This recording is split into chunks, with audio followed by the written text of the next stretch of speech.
佢咪想傾下偈啫。係你傾嘅係咧。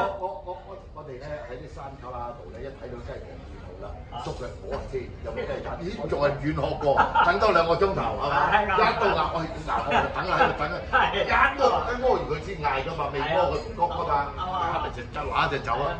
即係話嗰個摸到熱雞蛋咧會手震，我係啊冇得摸啊手震啊！嗰個奄仔蟹好嘢喎。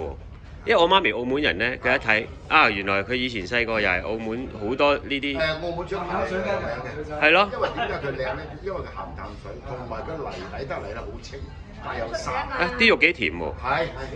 同埋時候係食丸仔嘅。即係遲啲你個同事講就係話食大閘蟹啊嘛。即係又要下個月又換菜單。唔係你有嗱，以前叫不時不食啊。係。但係而家香港個24個月都有得食，外來啊嘛，係咪先？馬來西亞、越南啊、泰國嗰啲飛過嚟，但係你個味道就真係差啲嘅。係啦，即係我哋嗰種四季咧，冬瓜啊、荷蘭豆啊、豆角啊，係跟季節，個味係靚好多。係。而家外來嗰啲咧，個天氣唔同，個地土唔同，所以咧係有嗰樣嘢係冇我哋食翻我哋話。不時不食嗰度，咁即係你就成日要換菜單㗎喎。唔係我700個菜喺度，你冇揾。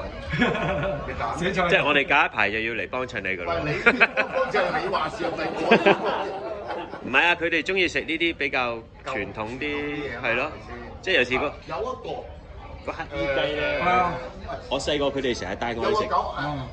9層富貴蝦佢哋未食過。即係金不換，金不換炒呢個9層炒9層炒瀨尿蝦，我先嚟試下，正啊！幾時有啊？有㗎啦，瀨尿蝦係嚟嘅，即係你叫就做咗。不過啲係啲老派菜，嗰啲9層炒嗰啲金不換炒。你食過嘛？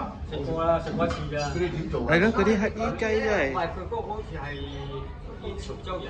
哦，唔係嗰個，同我哋嗰個唔同，我哋嗰個廣東版。我試嚟試下咯。